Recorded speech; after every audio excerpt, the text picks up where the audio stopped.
बिस्मिल्लाहिर्रहमानिर्रहीम, अस्सलाम वालेकुम। Good morning. मैं हूँ ईशा आलम और मैं हूँ मोहम्मद जुनैद हलीम। नाज़रीन, आज की बड़ी डेवलपमेंट स्टोरी जिसका डर था वो हो चुका है। जी हाँ, आपके इल्म में है कि इसराइल की जो बर्बरियत थी उसका सिलसिला अब महदूद नहीं हो चुका बल्कि इतना वसी हो चुका है कि पूरी दुनिया इस बात का खदशा है कि इसकी लपेट में आ सकती है। ईरान ने रात गए इशाल 400 से ज़ायद मिसाइलों से हमला किया है और लेकिन जो उन्होंने दावा किया है इसराइल की जानिब से, वो कहते हैं कि सिर्फ 100 जो टारगेट किए गए थे मिसाइल वो थे और 100 ही अहदाफ थे। लेकिन जो ईरान की जानिब से कहा जा रहा है, ईरान ये बता रहा है हमें कि 400 से जायद जो है मिसाइल, बैलिस्टिक मिसाइल दागे गए हैं। और उनका जो दिफाई निज़ाम है वो काफ़ी मौसर है। आयरन डोम जिसके जरिए उन्होंने काफ़ी हद तक जो मिसाइल थे उन्हें नाकारा बना दिया। लेकिन पेशगी चूंकि इतला दी जा चुकी थी और ईरान का ये दावा है कि हमारे ऊपर जिस तरह से हमले हुए हैं, जिस तरह से हिजबुल्लाह के सरबराह को, हसन नसरुल्लाह को निशाना बनाया गया, इससे पहले इस्माइल हनिया को तेहरान के अंदर एक स्टेट गेस्ट की हैसियत में जिस वक्त वो वहाँ पर मौजूद थे निशाना बनाया गया था। इस वक्त आप मनाजिर देख रहे हैं और इन मनाजिर में वो तमाम मिसाइल यरूशलेम में, तेल अवीव में लैंड कर रहे हैं। लेकिन इसमें से बेशतर या तकरीबन समझ लीजिए कि ज़्यादातर जो मिसाइल हैं उन्हें फ़िज़ा में ही तबाह कर दिया गया है। और अभी तक ये बताया गया है कि मकामी वहाँ पे जो फायरिंग हुई है शाल कुछ वहाँ पे 8 से 10 वहाँ पे हलाकतें भी हुई हैं। लेकिन अभी तक ये तस्दीक नहीं हुई कि किन रास्तों से वो हमलावर दाखिल हुए हैं, किस तंजीम से उनका ताल्लुक है और क्यों उन्हें रोका नहीं जा सका। क्योंकि बज़ाहिर अभी तक जितने भी वाक़यात हुए हैं ऊपर नीचे इस जंग को लेकर हम देख रहे हैं कि 1 साल से ज़ायद अरसा हो चुका है। पहले हमास का बहाना बनाया गया, हमास को कहा गया कि जी उसने हम पर हमला किया है और हम दिफा का हक रखते हैं। तो इस दिफा के हक का बहाना बनाते हुए जो नस्ल कुशी की गई है, जो जेनोसाइड किया गया है, और ये शायद इंसानी तारीख का पहला ऐसा कत्ल गारत है, जेनोसाइड है, नस्ल कुशी है जिसको बराह रास्त नशर किया गया है। बिल्कुल ऐसा ही है। हुमा बकाई माहिर आलमी उमूर और माहिर मशरक़ वस्ता मंसूर जाफर साहब हमारे साथ मौजूद हैं। आप दोनों को वेलकम कहेंगे पाकिस्तान मॉर्निंग में। हुमा बकाई साहबा, ये जो इस वक्त पाकिस्तान के पड़ोस में जंग पहुंच चुकी है, ये जो ताज़ा हमला है, पहले इस पे आपकी राय जानना चाहेंगे कि बज़ाहिर तो यही लग रहा है कि ईरान के पास दूसरा कोई ऑप्शन नहीं था। तो क्या वाकई में ये जो मौक़िफ़ अपनाया जा रहा है ईरान की तरफ से कि हम ये अपने ऊपर होने वाले हमलों का जवाब दे रहे हैं, ये इसी हद तक मामला रहेगा या फिर इसका भी अब जवाब आएगा इस्राइल की तरफ से? और जिस तरह से गजा को खंडर बनाया गया, लुबनान को तबाह किया जा रहा है, ईरान की बारी आ चुकी है। देखिए, ईरान को तो शुरू से ही इजराइल ने टारगेट किया था और तीसरी कोशिश थी ये कि ईरान जंग का डायरेक्ट हिस्सा बन जाए, क्योंकि चाहे हमास हो, चाहे हिजबुल्लाह हो, वेस्टर्न वर्ल्ड में और इजराइल में ये बिल्कुल कंफर्म परसेप्शन है कि जी इसके पीछे ईरान है। और ये बात बिल्कुल सही भी है और इसीलिए उन्होंने यमन के पोर्ट पे भी हमला किया कि जो सप्लाई चेन है आम हमास और हम हिजबुल्लाह के लिए, उसको टारगेट किया जाए। अब सूरत हाल इस हद तक पहुंची और जिसका इदराक भी किया इरानियन प्रेसिडेंट ने कि जी जब इस्माइल हानिया को एलिमिनेट किया था तो हमें बैकडोर डिप्लोमेसी में ये कहा गया था कि इजराइल को रिस्ट्रेंट किया जाएगा। बिल्कुल ऐसे जा इसके कि इजराइल रिस्ट्रेंट होता, आपने देखा वो तो बिल्कुल और ज्यादा अनलीश हो गई है पावर। जो खतरनाक डेवलपमेंट है जो सबसे ज्यादा वो ये है कि अब ये जंग जो है एक रियासत और गैर रियासती अनासर के बीच में नहीं है, जिसको हमेशा अमेरिका ढाल बनाता था। हुमा साहिबा, आपने बिल्कुल सही कहा। ये जंग जो है ये तूल पकड़ती चली जा रही है। जहाँ पर अमेरिका सुपर पावर है और उसे अपना कलीदी किरदार है उसका, वो जंग को रोक सकता है, लेकिन इस वक्त देखा जा रहा है कि वो भी पार्टी बन चुका है और उसने वाजे कहा है कि जो ईरान ने किया उसके कॉन्सिक्वेंसेस अच्छे नहीं होंगे, भुगतना पड़ेगा और अब हम इजराइल के साथ खड़े हैं और इजराइल के साथ मिलकर इसका जवाब देंगे। आप समझती हैं कि ये तो मतलब उससे भी ऊपर लेवल की बात चली गई है? अब ये जंग मजीद किस तरफ जा रही है? देखिए, इसमें कोई भी एलिमेंट ऑफ सरप्राइज नहीं है। अमेरिका में इलेक्शन जो है वो तकरीबन 40-50 दिन में होने वाले हैं और इलेक्शंस में आपको पता है वहाँ पे एक जियोनिस्ट लॉबी है जो बहुत स्ट्रॉन्ग है, ज्यू लॉबी, और कोई जो है व्हाइट हाउस का ख्वाब भी नहीं देख सकता उस लॉबी के सपोर्ट के बगैर। इसी विंड को फायदा उठाते हुए इजरायली प्राइम मिनिस्टर ने ये अनलीश किया है टेरर खित्ते के ऊपर, और ईरान को वो चाहता है में स्टेट ऑफ आ जाए। लेकिन मैं आपसे ये भी गुजारिश करूं कि ईरान बहुत तदब्बुर और स्ट्रेटेजिक रिस्ट्रेंट से आगे बढ़ता है। तो रशिया की तरफ से सप्लाई है ईरान को, और हो सकता है कि कोई और थपकी भी हो और ये जंग खित्ते से निकलकर सी लेन्स पे चली जाए। अगर ऐसा होगा तो दुनिया की जो 90% एनर्जी सप्लाईज है वो स्ट्रेट ऑफ होम से होती है, जिसको ईरान नुकसान पहुंचा सकता है। तो मेरा ख्याल है कि ये बहुत खतरनाक फेज में ये जंग अब दाखिल हो गई है। सूरत हाल खतरनाक हो चुकी है। मंसूर जाफी साहब, ये एक्सपेक्ट तो किया जा रहा था और ईरान ने कहा भी था कि हम जवाबी हमले का हक महफूज रखते हैं, जिस तरह से उन पर मुतादिद वार किए गए हैं, लेकिन पहले से इन्फॉर्म करके हमला करना, क्या आपको लगता है कि ईरान के पास ऑप्शन नहीं बचा था और अपने लोगों को भी क्योंकि उन्होंने जस्टिफाई करना था, मुतमईन करना था, इसलिए उन्होंने ये हमला किया, कोई और रास्ता उनके पास बचा नहीं? जाहिर है कि जितने भी डिप्लोमेटिक चैनल थे और ख़ास तौर पे जिस अंदाज से सीज़ फायर के लिए लॉलीपॉप दिखाए गए और उन पर अमल दरामद जो है उससे गुरेज किया गया। अब मैं समझता हूँ कि ईरान ने अगर ये इनिशिएटिव लिया है तो एक आमरे मजबूरी जिसे कह सकते हैं वही है, क्योंकि ईरान आपके इल्म में है कि इस वक्त ना तो माशी तौर पे कोई इतना स्ट्रॉन्ग है और ना ही मिलिटरीली इतना स्ट्रॉन्ग है, और ख़ास तौर पे इसराइल जैसे मुल्क के साथ मतभेद या जो उसके साथ कन्फ्रंटेशन जो है वो यकीनन उसके लिए एक बहुत ही मुश्किल डिसीजन था।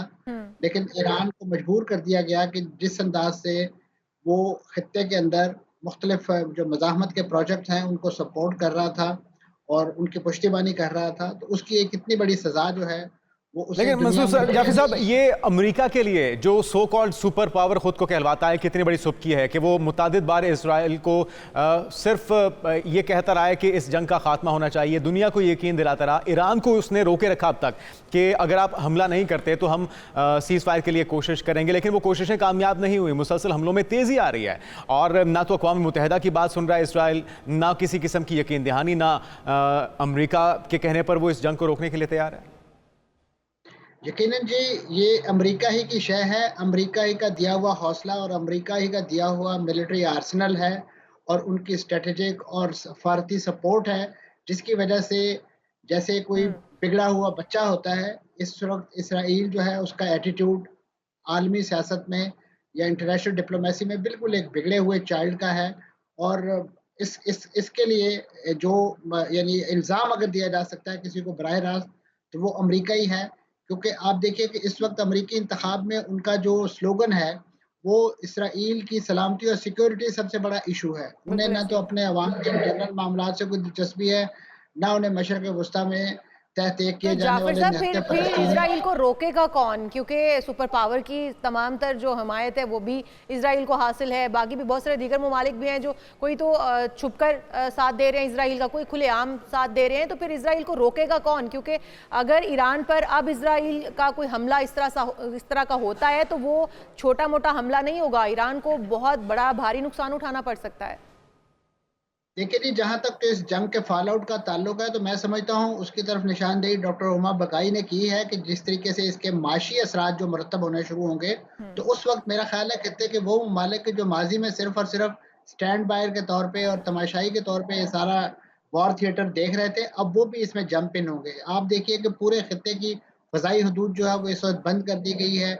इसी तरीके से अगर आपने नोट किया हो कि कल इस जंग के जैसे ही ऐलानात जो है वो खबरों में आए हैं, उसके बाद से सोने की कीमत और उसके साथ साथ यानी और तेल की कीमत जो है वो आसमान से बातें करने लगी है। और ये वो माशी फॉल आउट है जो मैं समझता हूँ खासतौर पे अमेरिका और यूरोपीय ममालिक जो हैं वो बर्दाश्त नहीं कर पाएंगे, क्योंकि इकोनॉमी तो तमाम मुल्कों की इसी तरीके से शटर है। और खासतौर पे इसराइल की अपनी जो क्रेडिट रेटिंग है वो मोदी ने भी ड्रॉप कर दिया, और अभी कल भी एक और मालियाती इदारा है उसने भी उनके जो क्रेडिट रेटिंग है वो ड्रॉप कर दिया है, क्योंकि एक साल मुसलसल लंबी जंग जो है, ठीक है उसमें इस अमेरिका की तरफ से यानी असला गोला बारूद और माली इमदाद हर तरह से आ रही है, लेकिन जंग तो जाहिर है वो इंसान ही लड़ते हैं। और इस वक्त इसराइली फौज का जो मोराल है मंसूर साहब कहाँ ही गिर चुका है। आपको क्या लग रहा है आने वाले दिनों में कौन सा बड़ा प्लेयर इस जंग का हिस्सा बराह रास्त बनने के लिए एंटर हो सकता है, और ख़ास तौर पे चाइना और रशिया का क्या किरदार देख रहे हैं आप? यकीनन जी, चीन का और ख़ासतौर पे रूस का बड़ा अहम किरदार है। ख़ासतौर पे रूस के तो इस खित्ते में स्ट्रेटेजिक इंटरेस्ट भी हैं, शाम में उनके अपने अड्डे मौजूद हैं, और इसी तरीके से चीन ने जिस तरीके से इससे मिडिल ईस्ट की डिप्लोमेसी में एक इनरोड बनाई है, और बिलखुसूस सऊदी अरब और ईरान के दरमियान रप्रोचमेंट के बाद उन्होंने अपना एक सियासी और सफारती वजन महसूस कराया है। और साथ साथ मैं समझता हूँ कि फ़लस्तीनी तंजीमों के दरमियान जो इन जंग के दिनों में मुज़ाकरात बीजिंग में होस्ट करके चीन ने अपना वो पोटेंशियल भी साबित कर दिया है कि माजी में इसराइल और ख़ास तौर पे जो आलमी ताकतें हैं वो फ़लस्तीन की तंजीमों को भी आपस में लड़ाने की कोशिश करती रही हैं, कि हमास वर्सेस फतह जो इस वक्त वहाँ रूल कर रही है। तो मैं समझता हूँ कि ये ममालिक जो हैं, अब अगर अपना वो सफारती और अपना ये जो अप्रोचमेंट का एजेंडा है वो लेकर आएंगे, चाहे अपने प्लेटफॉर्म से या जो आलमी प्लेटफॉर्म, अगरचे उनको तो इस वक्त अमेरिका और इसराइल ने मिलकर जो है वो बेवकूफ बना दिया है। अब आप देखिए कि इस वक्त जो जीसीसी का इजलास दोहा में आज हो रहा है, तो वो एक बड़ा अहम डेवलपमेंट हो सकती है कि वहाँ जो इमीडिएट नेबर हैं ईरान के और फलस्तीन के और लबनान के, वो इस बारे में क्या सोचते हैं और इसको किस तरीके से लेके चलते हैं। जी ठीक है, बहुत शुक्रिया। मंसूर जाफर साहब इस हवाले से हमारे साथ मौजूद थे। ईरान की जानिब से बहरहाल ये एक बड़ा इसराइल के ऊपर हमला था, 400 से ज़ायद बैलिस्टिक मिसाइल जो है वो दागे गए थे। इसी हवाले से हुमा बकाई साहिबा भी हमारे साथ मौजूद थी, उनका भी बहुत शुक्रिया। और लेकिन जो है वो इसराइल जो है वो इस हवाले से कहता है कि सिर्फ 100 जो बैलिस्टिक मिसाइल हैं वो दागे गए हैं, और उनमें से भी जो ज़्यादातर हैं उनको उनके आयरन डोम ने नाकाम बना दिया। आने वाले दिनों में ये जंग क्या रुख इख्तियार करता है वो तो आने वाले दिन ही बताएंगे, लेकिन हम ये दुआगो हैं कि ये जंग ख़त्म हो जाए, और जो इस वक्त फ़लस्तीन में हम खून रेजी देख रहे हैं या फिर इसराइल में फ़लस्तीन के बाद हम लिबनान में देख रहे हैं, वो जो है वो ख़त्म हो जाए। बिल्कुल, और पूरा खिता इसकी लपेट में आता हुआ देखा जा रहा है। बड़े प्लेयर्स भी इसमें एंटर हो सकते हैं, और पाकिस्तान चूँकि ईरान के पड़ोस में है, और अगर ये जंग ईरान तक पहुंचती है जिसकी काफ़ी चांसेस बढ़ गए हैं, और ईरान एक न्यूक्लियर पावर भी है, तो ये एक न्यूक्लियर वॉर के अंदर भी तब्दील हो सकती है। तो इसके खदशात मौजूद हैं, और इसकी तमाम तर जिम्मेदारी इसराइल पर आयद होगी। आगे बढ़ते हैं। एक और बड़ी डेवलपमेंट है, आपके इल्म में है कि हुकूमत एक आइनी तरमीम लाना चाहती है, और इसके लिए जो 63A की तशरीह है आइन के आर्टिकल उसकी तशरीह के लिए केस सुप्रीम कोर्ट में ज़ेर समाअत है। जस्टिस मुनीब अख्तर की जगह जस्टिस नईम अख्तर अफगान को 5 रुकनी बेंच में शामिल किया गया है। प्रोसीजर कमेटी इजलास में जस्टिस मंसूर शाह एक बार फिर से शरीक नहीं हुए। बिल्कुल जी, और चीफ जस्टिस काजी फाइज ईसा ने केस की समाअत में रिमार्क्स दिए हैं। आजकल सुप्रीम कोर्ट में कुछ भी बंद दरवाज़ों के पीछे नहीं हो रहा। जस्टिस मंसूर शाह का नाम तजवीज़ किया तो उन्होंने भी बेंच में शमूलियत से इनकार किया है, और इनकार के बाद जस्टिस नईम अख्तर को बेंच में शामिल किया गया था। प्रोसीजर कमेटी इजलास में क्या हुआ है वो तमाम तर सूरत हाल देखते हैं इस रिपोर्ट में।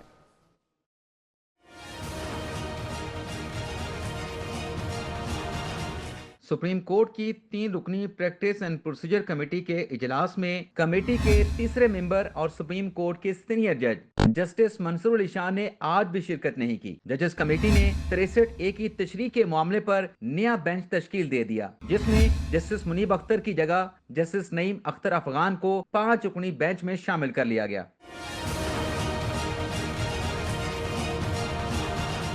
63A की तशरीह के मामले पर कायम नया बेंच चीफ जस्टिस काजी फाइसा की सरबराही में कायम किया गया, जिसमें justice Aminuddin Khan, justice Jamal Khan Mandokhail, justice Naeem Akhtar Afghan और जस्टिस मजहर आलम मियां खेल शामिल हैं।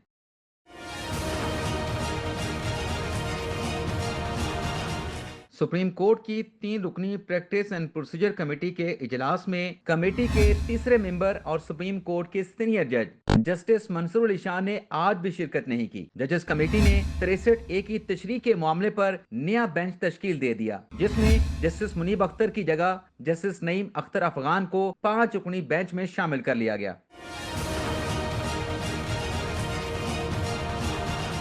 63A की तशरीह के मामले पर कायम नया बेंच चीफ जस्टिस काजी फाइसा की सरबराही में कायम किया गया, जिसमें justice Aminuddin Khan, justice Jamal Khan Mandokhail, justice Naeem Akhtar Afghan और जस्टिस मजहर आलम मियां खेल शामिल हैं। तो इस केस से मुतल्लिक अब तक की पेशरफ्त जानते हैं अपने नुमाइंदे इमरान वसीम से। इमरान वसीम, गुज़िश्ता रोज़ क्या कार्रवाई इस केस में और अब तक की पेशरफ्त क्या है, हमारे नाज़रीन के साथ शेयर कीजिएगा।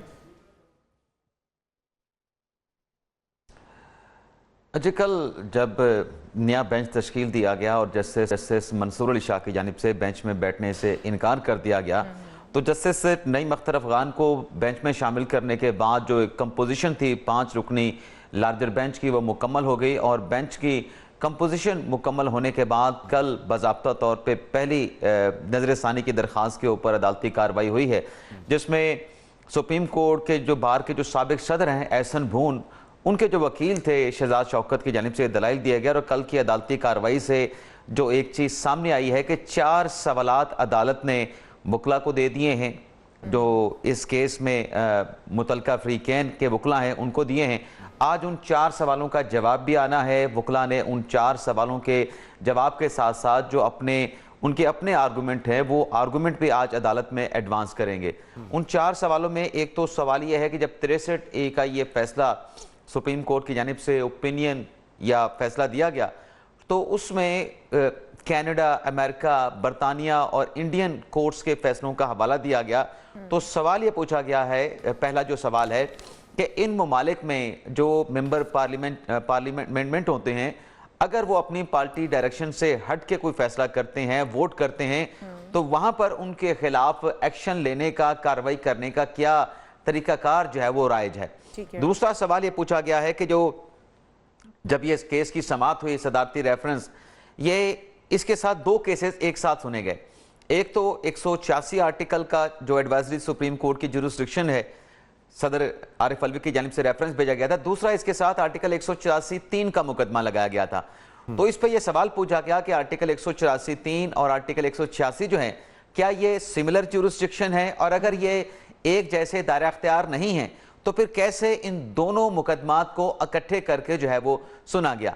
इसी तरह से 2 और भी सवाल वकला से पूछे गए हैं कि वोट कास्टिंग के हवाले से, और एक और भी सवाल है जो मुझे याद नहीं आ रहा। तो इन सवालों के जवाब भी देने हैं वकला ने।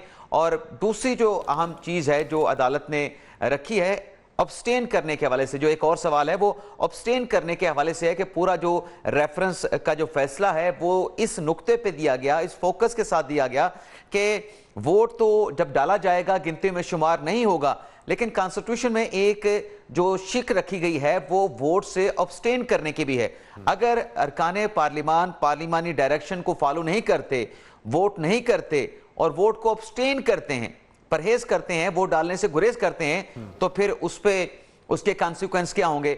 और फिर यह भी पूछा गया कि ये जो फैसला है सुप्रीम कोर्ट का आर्टिकल 63A के हवाले से, इसका जो इम्पैक्ट है आर्टिकल 95 और आर्टिकल 136 जो वजीर आजम और वज़रा आला के हवाले से है, अदम एतमाद के हवाले से है, वोट ऑफ कॉन्फिडेंस के हवाले से है, तो इस फैसले का उस पर इतला कैसे होगा। क्या इस 63A के फैसले ने इन दोनों आइन के आर्टिकल्स को रिडंडेंट यानी गैर मौसर तो नहीं कर दिया है।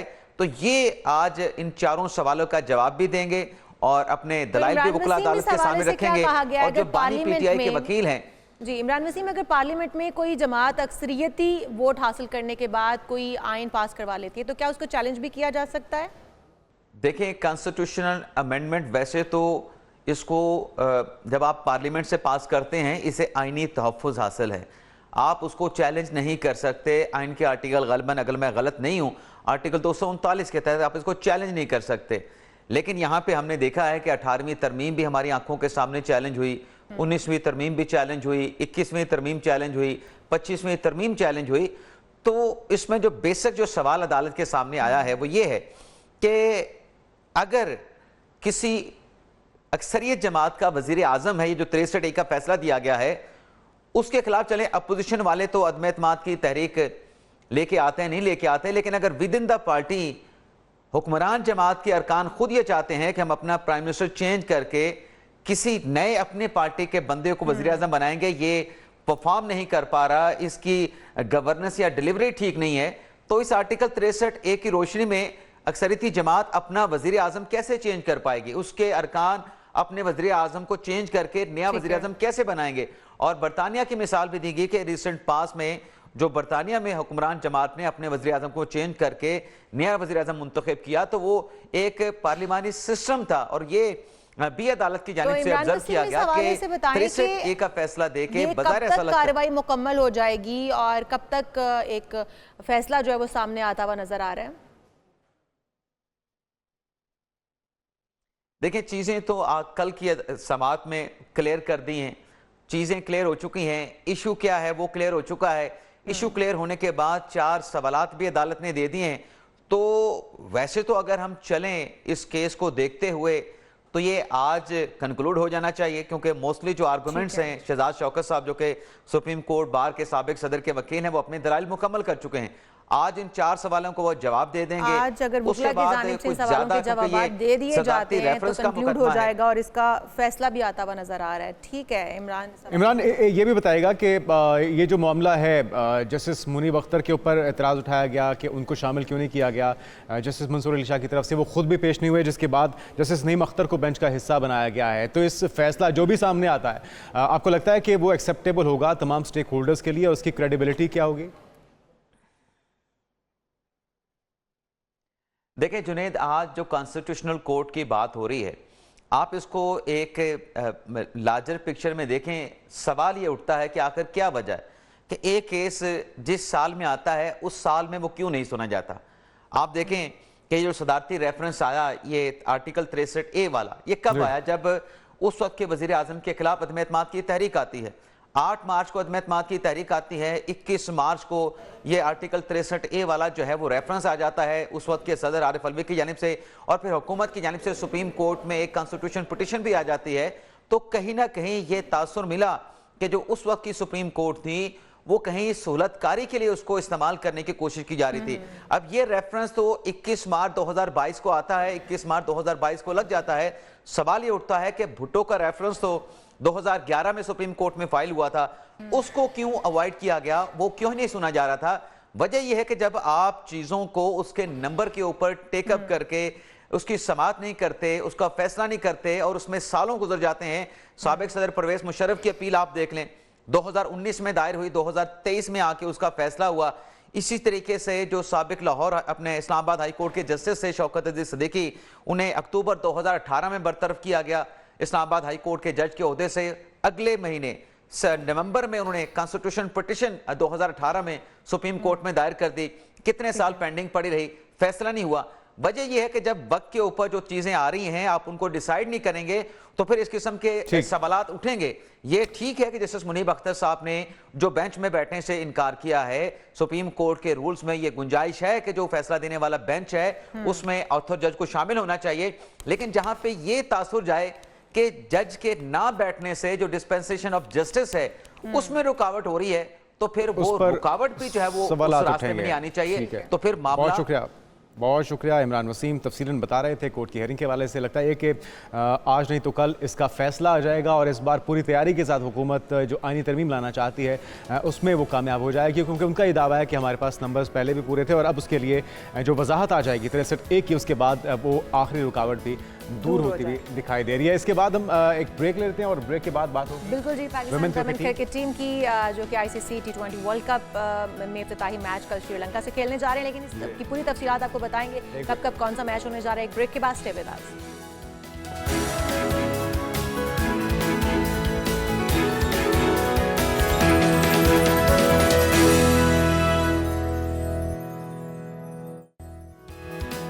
प्रोग्राम में एक बार फिर से आपको खुशामदीद कहेंगे और बात करेंगे कॉमेडी के बेताज बादशाह, शहंशाह और थिएटर के बेताज बादशाह उमर शरीफ की, जिनको मद्दाहों से पिछले 3 बरस बीत गए हैं और बेमिसाल अदाकारी, जुदागाना अंदाज और कई दहाइयों तक लोगों ने लोग उनकी वजह से हंसे हैं और उनकी वजह से उनकी ज़िंदगियों में खुशियाँ बिखरी हैं। तो अब उनकी जो तीसरा उनका डेथ डे था वो आज देखा जा रहा है। जी हाँ, और स्टेज ड्रामों के बेताज बादशाह ने 1980 में पहली बार ऑडियो कैसेट के जरिए ड्रामे रिलीज़ किए थे। आज भी आप जब उनकी कॉमेडी सुनते हैं तो आप हंसी से लोटपोट हो जाते हैं। ना सिर्फ पाकिस्तान में बल्कि सरहद पार भी जो फैंस हैं पूरी दुनिया में, जहाँ जहाँ उमर शरीफ के सुनने वाले हैं, उनके चाहने वाले हैं, उनकी तादाद बहुत ज़्यादा है। उमर शरीफ के मकबूल ड्रामों की अगर बात की जाए तो 1989 में रिलीज़ होने वाला उनका मज़ाहिया ड्रामा बकरा किस्तों पर जो बहुत ही मशहूर हुआ था, वो आज भी देखा जाता है, पसंद किया जाता है। और बुढ़ा घर पर है, मेरी भी तो ईद करा दे, मामू मजाक मत करो और दीगर जो उनके मशहूर ड्रामे हैं वो शामिल हैं। और उमर शरीफ ने 70 से ज़्यादा ड्रामों के स्क्रिप्ट भी खुद ही लिखे थे, जिनके मुसन्निफ, हिदायतकार और वो खुद उसमें किरदार भी अदा करते रहे हैं। तो उनको ट्रिब्यूट पेश करने का मकबूलियत के रिकॉर्ड कायम किए हैं उन्होंने। भारत के मशहूर मज़ाहिया अदाकार जॉनी लीवर और इन सब के साथ भी उन्होंने काम किया है। और जहाँ पर इनकी अदाकारी की बात है तो वो सदियों तक याद रखी जाएगी। क्यों ना कुछ क्लिप्स अपने नाज़रीन को भी सुनाएं उनके मज़ाहिया स्किप्स के, की कॉमेडी को। और जिस वक्त भी उनके क्लिप्स देखें उसी तरह से बिल्कुल ऐसे यादें ताज़ा हो जाती हैं। आर्ज़े क़ल्ब में मुब्तला होने के बाद 66 साल की उम्र में वो इंतकाल कर गए, लेकिन वो हमेशा दिलों में ज़िंदा रखे जाएंगे और हमेशा हम याद उन्हें करते रहेंगे। हम आगे बढ़ते हैं और Pakistan women cricket team ICC T20 world cup का जो अपना इफ्तिताही मैच है उसकी बात करते हैं, जो कल श्रीलंका के साथ खेला जाएगा।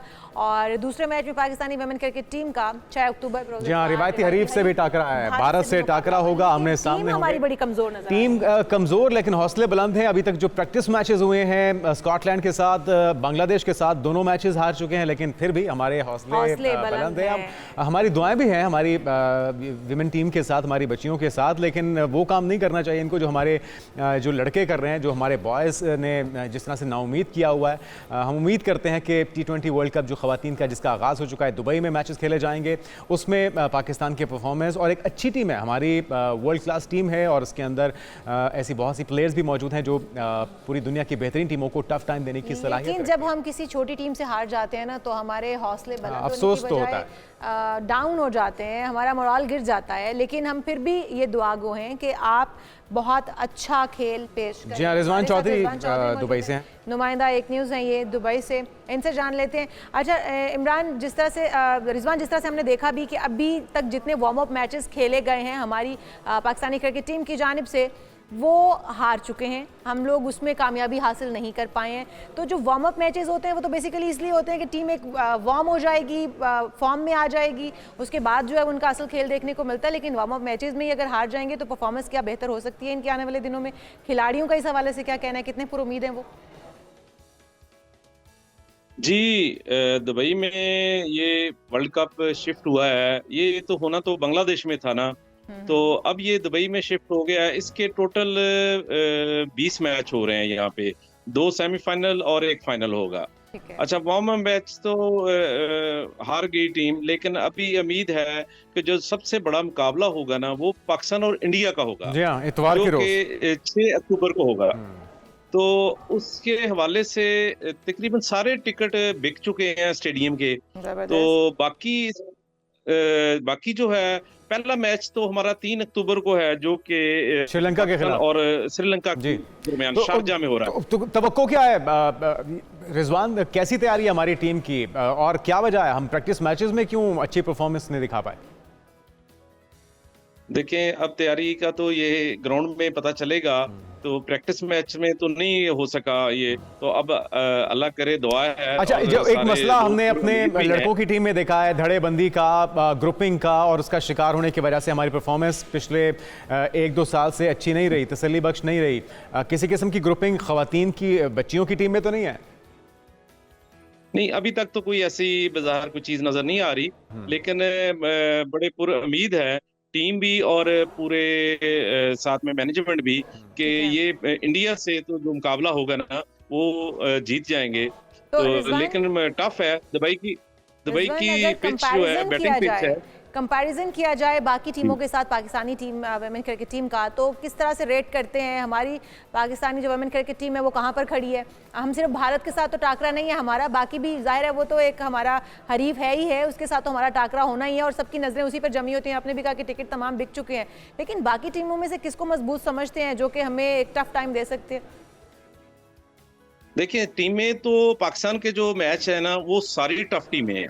पहला मैच श्रीलंका के साथ है, फिर इंडिया के साथ 6 को है, फिर 11 को है ऑस्ट्रेलिया है, फिर 14 को है न्यूजीलैंड।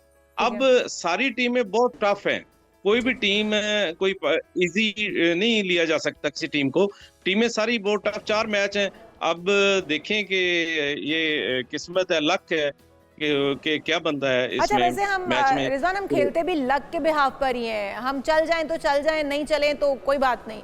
हमारी परफॉर्मेंस में वो सस्टेनेबिलिटी नज़र भी नहीं आती है। हम लोग पिच पे आते हैं, हमारे खिलाड़ी चले जाते हैं, वो शायद किस्मत ही आजमा रहे होते हैं। अभी भी हम किस्मत आजमाई देखेंगे। जी बिल्कुल, किस्मत आजमाई है। बाकी टीम का तो परफॉर्मेंस आपके सामने है। जो प्रैक्टिस मैच हार गए तो उसकी बस लक की है।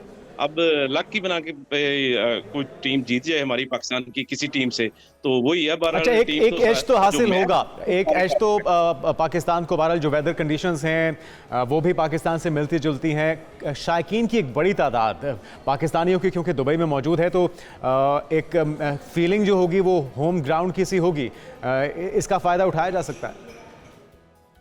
बिल्कुल जी। शायकीन की तो इंडिया के मैच में तो पाकिस्तान इंडिया के दोनों के शायकीन होंगे ना, तो वो तो पाकिस्तान के तो नहीं होंगे। बाकी श्रीलंका, ऑस्ट्रेलिया और न्यूजीलैंड के मैच में तो पाकिस्तान के शायकीन होंगे, जिसका एज भी मिलेगा पाकिस्तान की टीम को।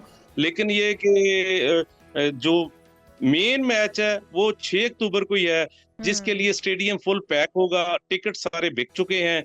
और बाकी पहला मैच तो शारजा में है 3 अक्टूबर को, उसमें तो श्रीलंका के साथ है, वो तो शायद पाकिस्तान जीत जाए। लेकिन मैच जो मुश्किल होगा वो मेरे ख्याल में इंडिया के साथ होगा। अच्छा रिजवान, जुनैद ने जैसे पहले भी कहा कि धड़ाबंदी बहुत ज़्यादा हमने अपने जो दूसरी टीम है हमारी अपनी लड़कों की टीम हमने उसमें देखी। हमारी वेमेन टीम में भी कहीं धड़ाबाजी है की गई है, या फिर ऑफिशियल्स की जानिब से अपने मनचाहे जो क्रिकेटर्स हैं उनको सेलेक्ट किया गया हो? क्योंकि हमने परफॉर्मेंस में देखा कि हमें खेल उस तरह से नज़र नहीं आया। और फिर ये भी बताएगा क्योंकि बाकी टीमें बड़े जदीद क्रिकेट हो चुका है, अब बहुत ही उनकी परफॉर्मेंसेज हम देखते हैं कि बड़ी उस तरह से आ रही हैं, जारहाना अंदाज में खेला जा रहा है। हमारी टीम उस तरह से परफॉर्म नहीं कर पाती है। कहीं ऑफिशियल्स का कसूर है या फिर हमारे प्लेयर्स को वो सहूलियात मुयसर नहीं है? अब देखिए, ये तो सिलेक्टर और सिलेक्शन कमेटी का पाकिस्तान सारा रोल इसमें अदा किया होगा ना। तो धड़ाबंदी तो डेफिनेट पाकिस्तानी टीम में चाहे लड़कों की हो चाहे लड़कियों, वो दोनों में ही रहती है। तो लेकिन अभी तक कुछ ऐसा शो नहीं हो रहा। लेकिन पूरी उम्मीद तो है, लोग तो पूरी उम्मीद है, हम भी उम्मीद करते हैं। हमारी दुआएं भी हमारी वुमेन टीम के साथ हैं। वर्ल्ड कप का आगाज़ हो चुका है और बांग्लादेश से जिस तरह से हमारे नुमाइंदे ने बताया कि हालात के बायस इसको दुबई शिफ्ट किया गया है और कल श्रीलंका के खिलाफ पाकिस्तान होगी मैदान में और फिर 6 अक्टूबर को रिवायती हरीफ आमने सामने होंगे। इतवार के रोज़ भरपूर मैच होगा। बहुत शुक्रिया, रिजवान चौधरी हमारे साथ मौजूद थे। और अब बात हो जाए किंग बाबर आजम की। बाबर आजम की तरफ से एक बड़ा ऐलान किया गया है। उन पर तनकीद तो हो ही रही थी, उनकी परफॉर्मेंस को लेकर सवालात भी उठ रहे थे। अब उनकी तरफ से ट्वीट के जरिए इस्तीफा दिया गया है वनडे क्रिकेट की कप्तानी से। जी हाँ, बाबर आजम की तरफ से बाज़ाब्ता तौर पे रिटायरमेंट का ऐलान किया गया है। अपनी कप्तानी से उन्होंने कहा है कि वो अब फोकस करना चाहते हैं अपने खेल के ऊपर और इसलिए वो कप्तानी की जिम्मेदारियां अब और नहीं निभा सकते। बिल्कुल जी। और बाबर आजम का चैंपियंस कप में कप्तानी कबूल ना करना भी कप्तानी से इस्तीफा देने की तरफ पहला कदम हो सकता है। ये बाबर आजम ने कहा है कि पाकिस्तानी कप्तानी का अच्छा तजुर्बा था लेकिन वर्कलोड में इजाफा हो गया था और अब वो सिर्फ जमकर खेलेंगे। उम्मीद है कि उनका ये जो बाबर आजम का ज़ाहिर फैसला है वो पाकिस्तानी क्रिकेट टीम के लिए अच्छा साबित हो, वो जमकर खेल पाएँ। और अगर उन्होंने कप्तानी से रिटायरमेंट ली भी है तो उनकी परफॉर्मेंस जो है वो मज़ीद बेहतर और मज़ीद निखर कर हमारे सामने आए। अब जी आगे बढ़ते हैं, कुछ बात कर लेते हैं। पाकिस्तानी स्क्वॉश खिलाड़ी आसिम खान ने वर्ल्ड टूर टाइटल टूर्नामेंट जीत लिया है और अमरीकी रियासत वर्जीनिया में होने वाले ये इवेंट के फाइनल में आसिम खान ने टॉप सेट इंग्लैंड के निक वॉल को 65 मिनट जारी रहने वाले सख्त मुकाबले में 3-1 से शिकस्त दे दी। जी हाँ, और कल भी हम इस पे बात कर रहे थे। एक और कामयाबी पाकिस्तान ने अपने नाम की है। पाकिस्तानी खिलाड़ी को पहले गेम में शिकस्त का सामना करना पड़ा लेकिन फिर उन्होंने कमबैक किया है। आसिम खान ने ज़बरदस्त कमबैक किया है और मुसलसल 3 गेम्स जीतकर टाइटल भी अपने नाम कर लिया है। तो ये शानदार फतह आसिम खान के नाम रही है। 500 रैंकिंग पॉइंट्स भी उनको मिले हैं जो उनकी आलमी रैंकिंग को मज़ीद बेहतर करने में मददगार होंगे। आसिम खान हमारे साथ मौजूद हैं। बहुत बहुत मुबारक हो आसिम आपको इस कामयाबी पर। लगता यह है कि जहांगीर खान की और जानशीर खान की जो लेगेसी थी उसे हम आपके ज़रिए और आप जैसे और जो टैलेंट है पाकिस्तान के अंदर उसे पूरा करते हुए देखेंगे। कितनी बड़ी कामयाबी से आप समझते हैं, कितनी मेहनत थी इसके पीछे जो कामयाबी आपने हासिल की? सबसे पहले तो आप सबका शुक्रिया अदा करता हूँ, आपने अपने शो में मुझे इनवाइट किया। और दूसरी बात ये कि हाँ जी, बहुत अच्छा लग रहा है मुझे, इतना बड़ा टाइटल पाकिस्तान के लिए जीता हूँ 14 साल के बाद। और मेरी फैमिली वाले, घर वाले, पूरे जो है ना इलाके वाले, मैं बेसिकली मानसेरा और इचरिया से ताल्लुक रखता हूँ, अच्छा। तो सारे बहुत ज़्यादा खुश थे। ये काफ़ी बड़ी खबर थी हमारे ख़ानदान के लिए भी। तो कल से काफ़ी सारे फ़ोन्स आ रहे हैं, अब्बू को भी कॉल्स जा रही हैं, तो काफ़ी अच्छा लग रहा है मेरे लिए। अभी नहीं, expect ये नहीं हमारे लिए किया भी बहुत बड़ी खबर है और बड़ी खुशी की खबर है। ये आपने कामयाबी अपने नाम की है। तो कितना टफ था ये फाइनल मुकाबला खास तौर पे? अच्छा, मैं टूर्नामेंट के बारे में थोड़ा बताया तो जी, मैं जरूर। 3-4 साल से टूर्नामेंट्स खेल रहा हूँ, कोशिश कर रहा हूँ। ये वर्ल्ड लेवल का इवेंट होता है और कभी आज तक पिछले 3 साल से मैं फर्स्ट राउंड और सेकंड राउंड से आगे नहीं गया। तो इस वजह मैंने एक्सपेक्ट नहीं किया था, लेकिन तैयारी मेरी बहुत ज्यादा थी, इसके लिए बहुत फोकस था। और हम अल्हम्दुलिल्लाह मेरा फर्स्ट जो मैच हुई, मैं हारते हारते जीता था। 2 मैं डाउन था, वहां से मैंने 3-2 जीता, कमबैक किया। और फिर सेकंड राउंड में सेकंड सीट के साथ था, वो तो बिल्कुल किसी ने एक्सपेक्ट नहीं किया था, लेकिन उसको भी मैं 5 सेट में जीत गया था। तो और आसिम, जब क्वार्टर ये फाइनल गेम शुरू हुई तो आपको क्या लग रहा था कि आप खेल पाएंगे और इस बार ये पोजीशन हासिल कर पाएंगे, या फिर आपको इस बार भी लग रहा था कि आप इस पोजीशन से पीछे रह जाएंगे, इसको नहीं वन कर पाएंगे? क्योंकि पहले हमने देखा भी कि आपकी जो परफॉर्मेंस थी खेल में, जब आप शुरू आपने किया तो कुछ वीक नज़र आ रही थी। जी बिल्कुल, ऐसी ही मैं इसी पे आ रहा हूँ। असल में जो मैं पहले टूर्नामेंट्स खेले तब मेरे साथ कोई टीम नहीं थी, मेरे साथ कोच नहीं था, पूरा प्लान नहीं था। तो अभी इस वक्त मैं अमेरिका आया हूँ स्पेशली इस टूर्नामेंट के लिए। मैंने सारी ट्रेनिंग प्लान की थी। यहाँ पे K2 स्क्वॉश एकेडमी है जो कि पाकिस्तानी रन करता है, करामतुल्ला खान नाम है उनका। तो उन्होंने इसमें मेरी काफ़ी हेल्प की है। मेरे इंटरनेशनल जितने भी टॉप प्लेयर्स हैं उनके साथ मैंने गेम्स के लिए ट्रेनिंग्स वगैरह की है, और खास तौर पर इस टूर्नामेंट के लिए काफ़ी सारी इन्वेस्टमेंट भी है। तो पिछले 3 महीने से मैं यूएसए के अंदर हूँ स्पेशली इस टूर्नामेंट के लिए। और बिल्कुल ऐसे ही है, किसी ने एक्सपेक्ट नहीं किया था, लेकिन मैं कॉन्फिडेंट था। ट्रेनिंग की थी इस बार और अल्हम्दुलिल्लाह जो कि फाइनल में देखा जाए, जो निक वॉल था वर्ल्ड नंबर 30 रैंकिंग है उसकी टॉप में, और मैं 85 पे हूँ इस वर्ल्ड में। तो इतना बड़ा गैप होने के बावजूद जो है ना, ये जीतना मेरे लिए बहुत बड़ी बात है। और अल्हम्दुलिल्लाह आपको आगे 500 रैंकिंग पॉइंट्स भी मिले हैं, जो कि आने वाले दिनों में भी आपके लिए बहुत बड़ी अचीवमेंट है। उसके हवाले से भी बताएं। जी, नई रैंकिंग आ गई है, कल ही आई है, मंडे को नई रैंकिंग आ गई है। मेरी 85 से ये टूर्नामेंट जीतने के बाद मेरी रैंकिंग 64 हो चुकी है, और इंशाल्लाह नेक्स्ट वीक जो है ना ये 55 के दरमियान। अच्छा, वर्ल्ड टाइटल तो आपने जीत लिया आसिम, अब आगे क्या गोल्स हैं मुस्तकबिल के, कहाँ पे नजरें जमाई हुई आपने? देखिए, अभी तो इंशाल्लाह ताला मैं लंदन ओपन खेल रहा हूँ नेक्स्ट मंथ, उसके बाद मलेशियन ओपन है, और जो मेरा फ्यूचर का गोल है इंशाल्लाह नेक्स्ट 1.5 ईयर्स में जो है टॉप 30 को ब्रेक करना है, और इंशाल्लाह ऐसे स्टेप बाय स्टेप 3-4 साल बाद जो है टॉप 10 में भी इंशाल्लाह। अच्छा, जब स्क्वॉश की बात होती है ना आसिम, तो हम भूल नहीं सकते जानशेर खान को, जहांगीर खान को, जो लेजेंड्स हैं। आपका आइडियल कौन है इस खेल में, और क्या समझते हैं कि वो मुकाम जो इन दोनों शख्सियात ने पाकिस्तान को दिलाया था वो हासिल कर पाएंगे हम आपके जरिए? देखिए, मुश्किल नहीं है, इंशाल्लाह ताला मेरी कोशिश पूरी है। और हमें अगर पाकिस्तान सपोर्ट ना भी हो, लेकिन हम अपने मुल्क के लिए खेलना चाहते हैं, ठीक है। मेरी फैमिली भी इसमें बहुत सपोर्ट करती है मुझे, तो इंशाल्लाह ताला उम्मीद है कि आने वाले सालों में, ये तो मैं भी एक टाइटल जीता, आने वाले सालों में जो है ना और मजीद बड़े बड़े टाइटल जीतूंगा। और दूसरी बात करूंगा, पाकिस्तान में टैलेंट की कमी बिल्कुल भी नहीं है। सिर्फ अगर देखा जाए ना, पाकिस्तानी जितने भी एथलीट्स हैं उनको सिर्फ फाइनेंशियली सपोर्ट का मसला होता है। और तो ये स्पोर्ट कैसी रही, गवर्नमेंट की सपोर्ट कैसी रही इस सफर में अभी तक, और जीतने के बाद भी, जीतने से पहले भी? देखिए, फिलहाल तो जीतने से पहले भी, मैं लास्ट 2 मंथ पहले भी यूएसए के अंदर मैं एक टूर्नामेंट जीता हूँ, जोन्स क्रीक ओपन, जो कि पीएसए का प्रोफेशनल स्क्वॉश का टूर्नामेंट है। उसके बाद से भी कुछ अच्छी सपोर्ट नहीं मिली, और ये तो मेरे जो है ना 14 साल बाद ये टाइटल जीता है। उम्मीद है कि वापस जाकर कुछ ना कुछ सपोर्ट मिलेगी, लेकिन जैसे मैंने आपको बताया, हम अपने मुल्क के लिए खेलना चाहते हैं, हमें यहाँ पे अपॉर्चुनिटीज भी बहुत मिलती है। लेकिन कैसा लगता है जब किसी दूसरे मुल्क में जाके इतनी बड़ी अचीवमेंट हासिल करना और पाकिस्तान का नाम वहाँ पर लिया जाना, कितना फख्र महसूस करते हैं, क्या फीलिंग्स होती हैं तब? ये तो शायद मेरे ख्याल से वर्ड्स में एक्सप्लेन नहीं कर सकता। काफ़ी अच्छी फीलिंग्स है, काफ़ी ज़्यादा खुशी होती है जीत के, जब पाकिस्तान को हम रिप्रेजेंट करते हैं यहाँ पे। जब मैं यहाँ पे फाइनल पहुंचा था, काफ़ी पाकिस्तानी लोग भी आए थे सपोर्ट करने के लिए। और सबसे बड़ी बात है कि मेरी फैमिली खुश थी इस अचीवमेंट से, वो बहुत ज़्यादा खुश थी, मेरे से ज़्यादा भी। तो मुझे इस चीज़ का खुशी है कि मैं उनको जो है ना ये इतनी बड़ी खुशी दे पाया हूँ।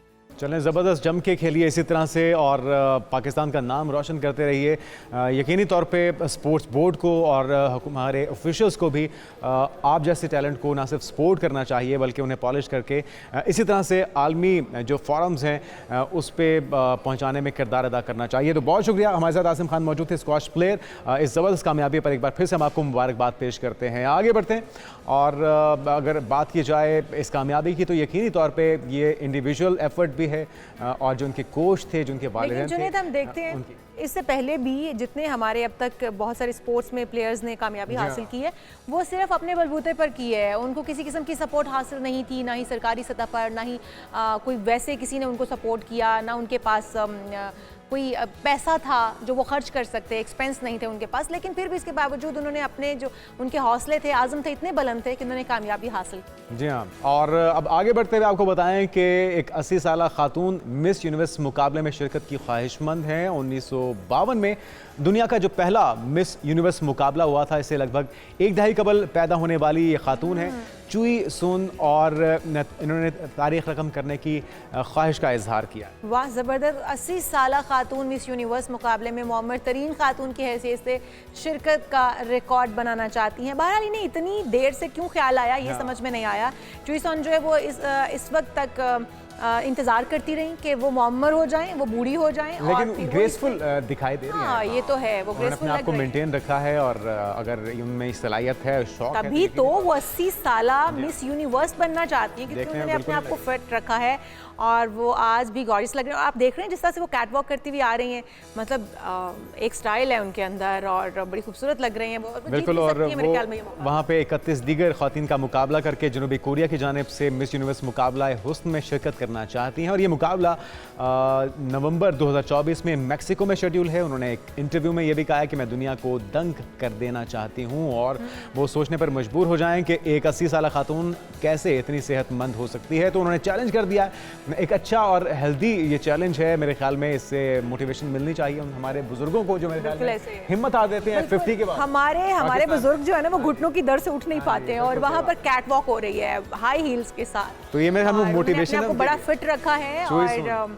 हमारे बड़े जो है ना उनको भी थोड़ा सी इंस्पिरेशन लेनी चाहिए। चले आप मुकाबला हुस्न में हिस्सा ना लें, लेकिन कम से कम अपने आपको फिट तो रखना चाहिए। घूमें फिरें, वॉक करें और अपने आप को फिट रखें ताकि आप घुटनों की दर्द, जॉइंट्स की दर्द से बच सकें। और वो इसी तरह से हो सकता है कि आप अपनी डाइट का ख्याल रखें, अपना वेट ना गेन होने दें और अपने आप को एक्टिव रखें। बिल्कुल, और इसके बाद हम बात करेंगे टेक्नोलॉजी की, जिसमें एक और संग मील पाकिस्तान ने अबूर किया है। ये क्या मामला है, क्या खबर है, इस पर तफसील से बात करते हैं एक ब्रेक के बाद। Stay with us.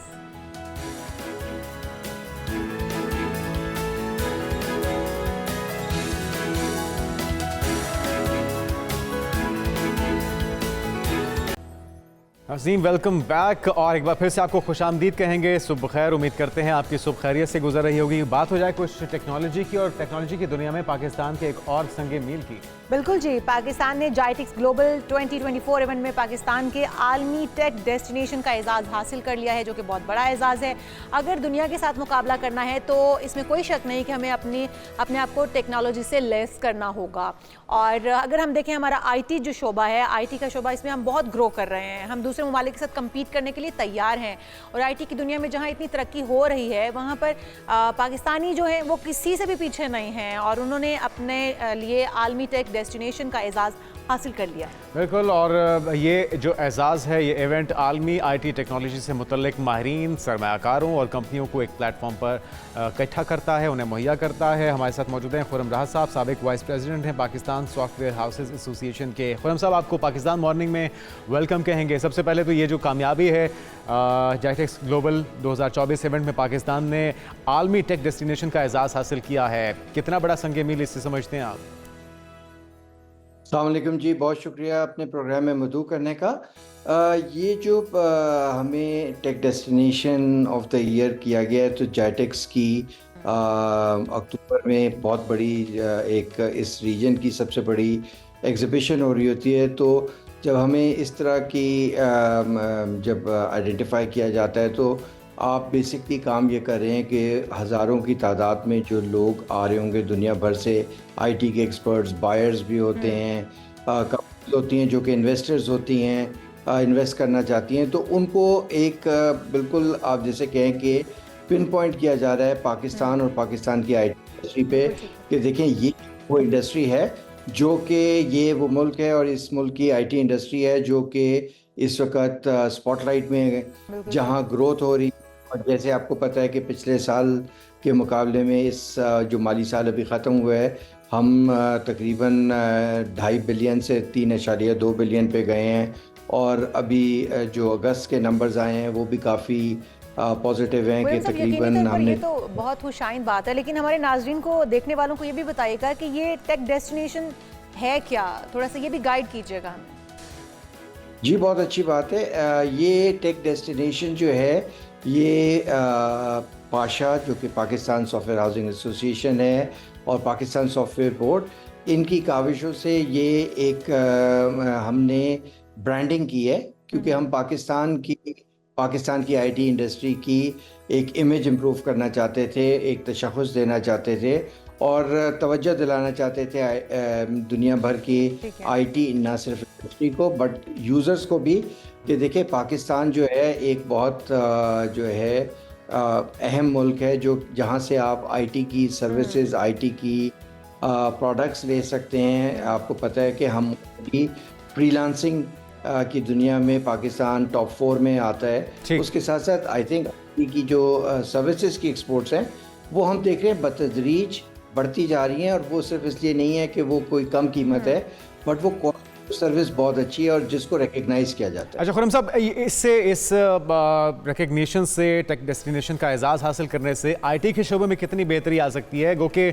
अभी जो एक क्राइसिस गुजरा है इंटरनेट की बंदिश का, इसके बावजूद ये कामयाबी हासिल होना, इसका मतलब है कि पाकिस्तान के अंदर जो IT का शोबा है उसमें पोटेंशियल भी है और उसे माना भी जा रहा है। जी बहुत पोटेंशियल है और वो बिल्कुल इंटरनेट के मसाइल हुए, लेकिन फिर हमने देखा है कि अगस्त के महीने में जो हमारी एक्सपोर्ट्स हैं वो उन मुश्किलात के बावजूद तकरीबन 300 मिलियन पे हुई, जो कि 27% के करीब उसमें ग्रोथ थी। जो बहुत इम्पोर्टेंट है कि इस तरह की रिकग्निशन को, इस तरह की स्पॉटलाइट में आने का, कि देखें एक तो बहुत सारी जो इन्वेस्टमेंट कंपनीज होती हैं जो कि देख रही होती हैं कि हम कहाँ इन्वेस्ट करें, वो पाकिस्तान के जो स्टार्टअप इकोसिस्टम है उसमें वो तवज्जो देंगे, उसमें दिलचस्पी करेंगे। फिर इंटरनेशनल कोलैबोरेशन का यहाँ बहुत अच्छी कंपनीज हैं जो कि काफ़ी अच्छा काम पाकिस्तान में भी और बैनुल अक़वामी सतह पे भी कर रहे हैं। तो उन कंपनीज को भी जो है बैनुल अक़वामी जो बड़ी कंपनीज हैं उनके साथ कोलैबोरेशन करने का, मावनत से करने का मौका मिलेगा। पाकिस्तान की जो लोकल एम्प्लॉयमेंट, जी ब्रह्म साहब, मैं इसी तरफ आ रही थी। मेरा क्वेश्चन भी यही था कि कहा यह जा रहा है, दादोशुमार ये है कि तकरीबन 75,000 जो IT ग्रेजुएट्स हैं वो हर साल पाकिस्तान में शामिल हो रहे हैं, पाकिस्तान से वो मतलब डिग्रीज हासिल कर रहे हैं। उनके लिए जॉब्स के क्या मौके हैं पाकिस्तान के अंदर, और क्या पाकिस्तान से बाहर भी इन डिग्रीज को, उनकी सलाहियतों को माना जा रहा है, उन्हें जॉब्स मिल रही हैं? ये बात दुरुस्त है कि कुछ तकरीबन 75,000 के करीब लोग जो है IT के ग्रेजुएट्स हर साल निकलते हैं। थोड़ा सा लंबा प्रक्रिया ये है कि उनमें से एक बहुत बड़ी तादाद जो है, जो हम कहते हैं कि फौरी तौर पे बेस्ड ऑन कि उन्होंने जो स्टडीज़ की हैं वो उनको नौकरी के मौके उस हद तक नहीं मिलते। उसकी वजह एक थोड़ा सा स्किल्स का गैप है, और पिछले चंद सालों में एक काफ़ी ज़्यादा फोकस रहा है गवर्नमेंट का भी, और उसमें प्राइवेट सेक्टर भी काफ़ी फोकस कर रहा है कि हम स्किल डेवलपमेंट में काम करें। तो कुछ जो हैं इक़दामात लिए गए हैं, जिसमें टेक अप के नाम से एक प्रोग्राम था जिसमें 4,000 से ज़्यादा लोगों को ट्रेन किया गया, और कुछ हम लोग इसी के साथ जो है भी डिस्कशन जारी हैं कि किस तरह से जो हमारा निसाब है उसको अपडेट किया जाए और किस तरह से तवज्जो ज़्यादा दी जाए। अच्छा खुर्रम साहब, हमने एक चीज़ देखी है कि जब से पाकिस्तान बनाया, मुख्तलिफ तरह के चैलेंजेस और क्राइसिस का शिकार अनफॉर्चुनेटली हमारा मुल्क रहा है। इस वक्त सबसे बड़ा चैलेंज है मईशत की बेहतरी, जिसके लिए हमें IMF के पास बार बार जाना पड़ता है। कितना पोटेंशियल आप देखते हैं IT सेक्टर के अंदर? अगर इसमें तरक्की हो जाए, इसमें हम ग्रो कर जाएँ, तो हमारे जो मईशत है इसमें कितनी बेहतरी आ सकती है? इसके असरात क्या हो सकते हैं? देखिए जी, बहुत इम्पोर्टेंट क्वेश्चन है। अगर आप इस वक्त देखें आलमी मईशत को, तो उसमें जो IT का सेक्टर है, और IT के अंदर बहुत सारी एरियाज़ हैं, वो काफ़ी जिसे हम कहते हैं कि डबल डिजिट ग्रोथ हो रही है। और पाकिस्तान उस लिहाज से जो ग्रोथ के पॉइंट ऑफ व्यू से, अपॉर्चुनिटीज़ के पॉइंट ऑफ व्यू से पाकिस्तान के लिए बहुत मौके हैं। और मेरा ख्याल है इसी वजह से कि हुकूमत ने भी इस चीज़ को पिछले चंद सालों में इसकी अहमियत को रिकग्नाइज़ किया है और फोकस कर रहे हैं और फैसिलिटेशन कर रहे हैं। हुकूमत भी कर रही है, SIFC भी हमें सपोर्ट कर रहा है ईज़ ऑफ डूइंग बिजनेस के पॉइंट ऑफ व्यू से, और उसका आप नतीजा देख रहे हैं कि अच्छा, वो एक्सपोर्ट्स में ग्रोथ फायर वॉल वाला मामला आपके ख्याल में अब वो गुजर चुका, उसकी वजह से जो रुकावट आ रही थी, जो बंदिश आ रही थी, और जो उस रात हम देख रहे थे फाइवर के ऊपर भी 1-2 दिन हम अनअवेलेबल दिखाई दिए गए, तो अब ये मामला ख़त्म हो चुका, चीज़ें नॉर्मलाइज हो चुकी हैं? जी, काफ़ी हद तक में चीज़ें नॉर्मलाइज हो गई हैं और हम इस चीज़ पे उम्मीद रखते हैं कि देखिए जो हो चुका आगे चल के हुकूमत और प्राइवेट सेक्टर इन चीज़ों को इस तरह की सिचुएशंस को बेहतर तरीके से प्लान कर सकते हैं और बेहतर तरीके से इसको मैनेज किया जा सकता है, ताकि पाकिस्तान का इमेज जो है बने।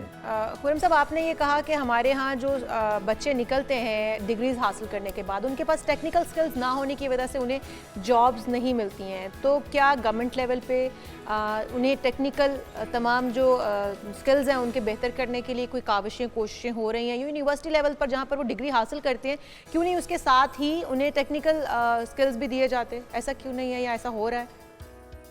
जी, जैसे मैं पहले भी बता रहा था, बहुत इम्पोर्टेंट ये पॉइंट है और इसमें 2-3 एरियाज़ पे काम हो रहा है। तो सबसे पहले है जो थोड़ा लॉन्ग टर्म होगा, वो ये है कि जो हायर एजुकेशन कमीशन है और यूनिवर्सिटीज़ के साथ कोशिश हो रही है कि एक तो निसाब को अपडेट किया जाए, तो उसके साथ साथ फोकस किया जाए कि वो जो बच्चों को पढ़ाया जा रहा है वो उनको ज़्यादा प्रैक्टिकल एरिया की तरफ लेके आएँ, और उसमें कुछ HSC कुछ स्टेप्स ले रही है। दूसरा जो है टेक्निकल स्किल्स को अपग्रेड करने के सिलसिले में, जैसे मैंने बताया, टेक अपलिफ्ट के नाम से प्रोग्राम एक हुकूमत और पाशा ने मिलके किया, जिसके तहत कुछ 4,000 के करीब लोगों को पिछले साल उनकी स्किल्स को अपलिफ्ट किया गया, और उनमें से 80-85% लोग जो हैं वो मुनीम साहब, हमारी IT इंडस्ट्री में कितने स्टूडेंट्स को जम करने की कैपेसिटी है कि हम उन्हें जॉब इन हाउस दे सकते हैं, हमारी IT इंडस्ट्री दे सकती है?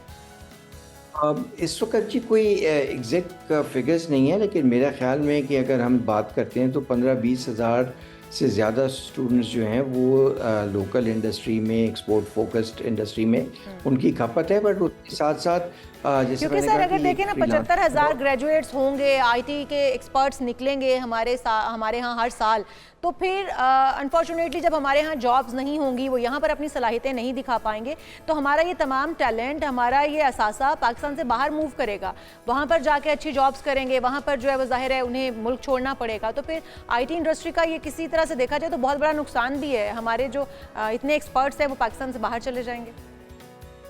अब आप किसी हद तक दुरुस्त बात कर रही है। देखिए, 2 चीज़ें हैं। एक तो ये है कि अब वो ज़रूरी नहीं है कि लोग मुल्क से बाहर जाएं।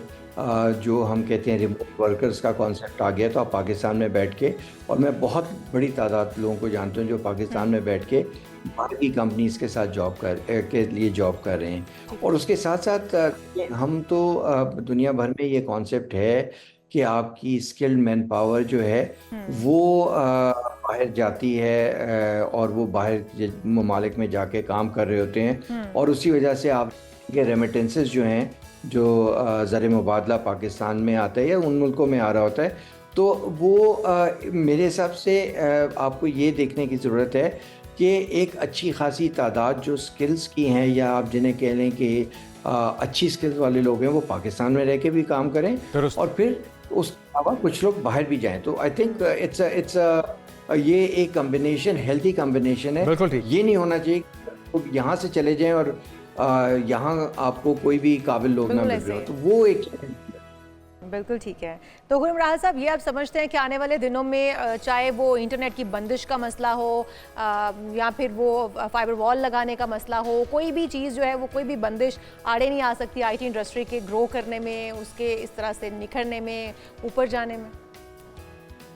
देखिए जी, 2-3 चीज़ें हैं। इम्पैक्ट तो आता है, और वही मैं पहले भी कह रहा था कि इम्पॉर्टेंट चीज़ ये है कि तमाम जो स्टेक होल्डर्स हैं उनको इस तरह की चीज़ों को मिल बैठ के इसको देखना चाहिए और उसको इस तरह से इम्प्रूव बेटर गवर्नमेंट प्लान को भी करना तमाम चाहिए। स्टेक होल्डर्स को लूप में लेना चाहिए ताकि जिन जिन के तहफ़्फ़ुज़ात हैं वो भी अपने तहफ़्फ़ुज़ात सामने रख सकें और गवर्नमेंट उनको देखते बिल्कुल हुए सारी फैसला चीज़ों को देखना चाहिए। खुर्रमराज साहब, आप हमारे साथ मौजूद थे, तफसीलन इस मामले पर आपने बात की, आपका बहुत शुक्रिया। और उम्मीद करते हैं IT सेक्टर की तरक्की के लिए, इसके बेहतरी के लिए जो इकदाम हुकूमत अब तक कर रही है उसमें बेहतरी लाई जाएगी और ख़ासतौर पर जो बुनियादी चीज़ है इंटरनेट की बंदिश का सिलसिला, इसका खात्मा होगा। और एक जो बड़ी कामयाबी हासिल की है जाइटेक्स ग्लोबल 2024 में, पाकिस्तान ने एक टेक डेस्टिनेशन के तौर पे इसको मज़ीद उभारा जाएगा, निखारा जाएगा। बिल्कुल जी, हम आगे बढ़ते हैं और बहुत बहुत कुछ हो रहा है दुनिया में। अब ये एक जो असूल सामने आया है कि भाई शादी में अगर आप आएंगे तो दुल्हा दुल्हन खर्च नहीं करेंगे बल्कि मेहमानों से खर्च वसूल किया जाएगा कि वो इस शादी के बंधन में बंध रहे हैं, तो इसका खर्चा भी तो ठीक है ना, शादी में आने वाले करेंगे। एंटरटेन होना है तो आप आके ज़रा पैसे दें और फिर अपने मतलब यार कोई आपकी खुशियों में शरीक होने के लिए आ रहा है तो आप उनसे खर्च वसूल करेंगे और साथ साथ खाने का बिल भी उनके टेबल पर रखा जाएगा। पड़ेगा जनाब। अच्छा, वैसे जो हमारे यहाँ पे कल्चर है सलामी देने का, वो अब चीज़ तो बेसिकली यही है। ठीक है, आप खाने की पेमेंट कर रहे होते हैं। वो अब देखें ना, ये जो हम आप छोटे इलाकों में चले जाएं, गांव देहातों में, उन्होंने लिस्टें बनाई हुई होती हैं, उन्होंने रजिस्टर बनाए हुए होते हैं, उसके ऊपर बाकायदा एंट्री लिखा जाता है। अच्छा, बंदे ने अगर खाना 500, उतना नहीं 600, खाया, 1000, 1500, मतलब वहाँ पे तो जो गैदरिंग्स होती है ना छोटे इलाकों में, वो बहुत बड़े लेवल पे होती हैं। पूरा गाँव, ये गाँव में की बात नहीं और ये बरतानिया की तो ये बरतानिया में भी वही चीज़ है ना, कान को इधर से पकड़े या उधर से पकड़े। वो बुनियादी तौर पे उन्होंने एक रोशन ख्याली का इजहार किया, हम आपको बता रहे हैं एंजॉय करें और पैसे दें। रोशन ख्याली का आलम यह है कि बरतानिया के अंदर एक जोड़े ने अपनी शादी पर आने वाले जो अखराजात है उनका खर्चा मेहमानों से पूरा करने का फैसला किया है। और ये गैर मुल्की खबरसां इदारा है जो बताता है, रिपोर्ट करता है कि सोशल मीडिया पर इस हवाले से एक पोस्ट वायरल हो रही थी कि एक शख्स ने अपनी दोस्त की शादी के दावतनामे के साथ लाखों रुपए की डिमांड से मुतालिक बताया है। और डिमांड वो किस्मत में की गई थी कि जी आपने शादी अटेंड करनी है, उसके भी पैसे आप पे करेंगे, साथ साथ आप खाना खाएंगे, उसकी भी आप पेमेंट करेंगे। अगर आपने कोई डेकोरेशन उन्होंने अपनी शादी में की है तो आप उसकी मद में भी पैसे पे करेंगे। हर कोई मुकेश अंबानी तो नहीं होता ना कि आप जो भी आएगा बारात में उसको लाखों उसको लिफाफे दिए जाएंगे, गिफ्ट्स दिए जाएंगे। तो मतलब है कि अब आप आए एंजॉयमेंट के लिए, दावतनामा आप जुनेद एक्सेप्ट करेंगे इस तरह का दावतनामा? क्योंकि मैं तो नहीं करूंगा, लेकिन बहुत लोग ऐसा करते हैं। और यहाँ पे जो सिस्टम है वही बात कर रहा हूँ कि सलामियाँ देनी होती हैं बुनियादी तौर पे, वो यही होता है कि जो आपका खर्चा हुआ है किसी हद तक आपको, बस ये है कि हम अपने दावतनामे में लिखते नहीं है, उन लोगों ने अपने दावतनामे में ये बाकायदा मेंशन किया है। लेकिन हम यहाँ पर एक ब्रेक ले लेते हैं, इसके बाद जी हाँ, एक ऐसे टैलेंट से मिलवाएंगे, एक ऐसी पाकिस्तान के सुपरस्टार से मिलवाएंगे जो कि चिंची का रिक्शा तो चलाते हैं लेकिन उन्होंने वर्ल्ड रिकॉर्ड बनाया और अपने रिवायती हरीफ को शिकस्त भी दी है। क्या मामला है, कौन सी शख्सियत है, इनसे मुलाकात करवाते हैं। लेकिन एक ब्रेक के बाद स्टे विद अस।